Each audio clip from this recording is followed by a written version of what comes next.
осы 22-ші орта мектепке келдім. Неге біздің 22-ші мектеп таңдадыңыз? Өйткені маған ауылдың табиғаты ұнайды. Жақсы, онда біз сізге өзіміздің еңбекті таныстыру өтейік. Сіз жайғасып отырыңыз, сізге табиғатын анықтап, табиғи ресурстарды байланыстыра отырып таныстырайық. Ерпі, емен ағашы. Емен діңі жуан, әрі мықты, биік болып өсетін жақсы ағаш. Біздің мектебімізде дәл осы емен ағашы секілді. Біздің мектебіміз 1970 жылы іргетасы қалап, 2014 жылы жаңа ғимаратқа көшірілді. Мектебімізде қазір барлық кабинеттері жабдықталған, модификациялы. Және де ерекшелігіміз халықаралық республикалық жарыстарда белестерді бағындырып жүрген спортшыларды дайындайтын күрес залы, қыздарымызды тігінге үйрететін өмеш өнер орталығы жұмыс жасайды.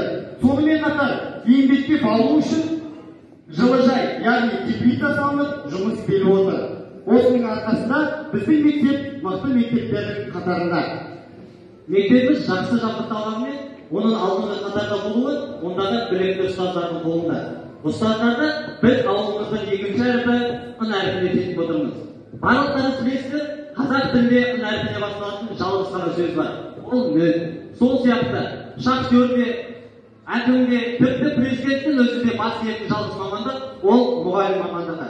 Біздің мұғалімдер білікті, білімді, жанашыл. Оны біз қайдан көре аламыз, оны біз олардың жетістіктеріне байқай аламыз.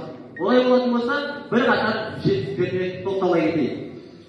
Төлеутай Ерсін Алтайұлы, педагогикалық дебют 2021 байқауының бас жүлдегері. Мектебіміздің басшысы облыстық табысты басшы 2022 оқу жылында бірінші орын иеленген болатын.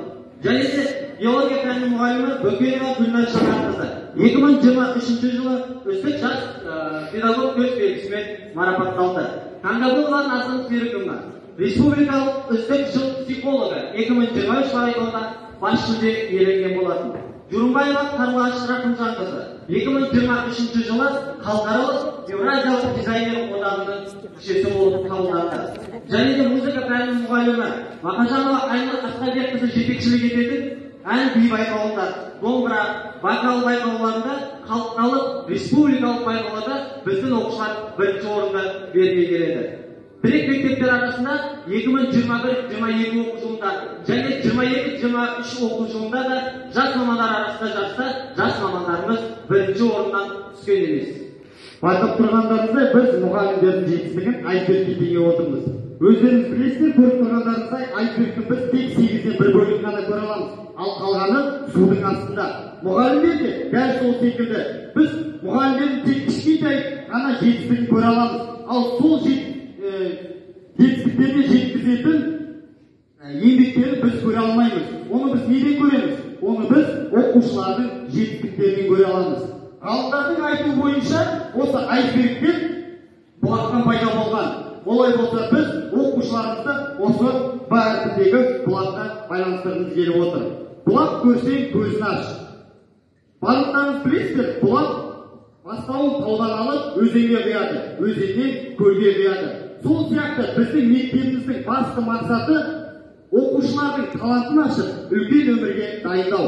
Осы орайда оқушыларымыздың жеткен жетістіктері жібердік. Мысалы, Әл-Фараби атындағы халықаралық олимпиададан 2-ші орын, республикалық мәшһүр жүсіп оқулары байқауының облыстық кезеңінен 2-ші орын, облыстық жасыл ел жалынды жастар ордасы шығармалар байқауынан 3-ші орын, облыстық болашаққа қадам атты олимпиадасынан 1-ші және 3-ші орын, облыстық ғылыми жобалар конкурсы тарих пәнінен 3-ші орын, және де каратэдан қалалық облыстық республикалық жарыстарда 1-ші орын иегері, Азия чемпионатының 2-ші орын иегері, қазіргі таңда Марсель қаласында өтіп жатқан әлем чемпионатына жолдама алған Машитова Аргүл сынды тағы да басқа шәкірттеріміз жетерлік. Бірақ сіздер білесіздер, өздерінің барлығы көлге құймайды. Біздің мектеп тек жетістігіне ғана емес, нәтижеге жетуде кедергілерді кездеседі.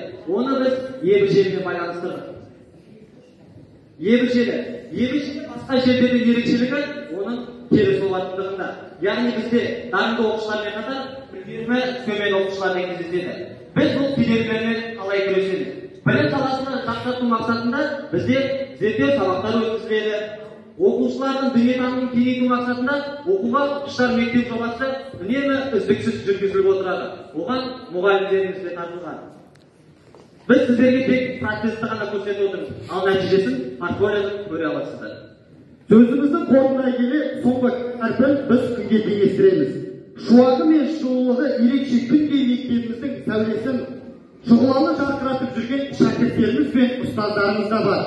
Атап айтатын болсақ, Жүрімбаева Қарлыға жетекшілік ететін қолөнер Өмеш өнер мектебі 2023 жылы Астана қаласында өткен қолөнер байқауынан бас жүлде иеленіп, Өзбекстанға жолдама алып, сол жерде бас жүлде атанып, Испанияда өтетін халықаралық қолөнер байқауына жолдама алды. Сонымен қатар, биология пәні мұғалімі Бөкенова Гүлнар Жанатқызы жетекшілік ететін дебаттан қалалық облыстық кезеңдерден бірінші орын иеленіп, ақшалай сыйақы және 100% грант, сонымен қатар республикалық кезеңнен екінші орын иегері атанды. Сонымен қатар, бізде мектебімізде YouTube желісі үздіксіз жүріп отырады. Онда біздің әріптестеріміз түрлі әдіс-тәсілдерді қолданып, республика көлеміне таратады. Таныстыруымызды табиғи ресурстарға салу себебіміз барлықтарыңыз білетін ауылдың табиғаты қаладан ерекше болады. Және ауылдық мектепте де керемет жетістіктерге жетуге болатынын айтқымыз келді.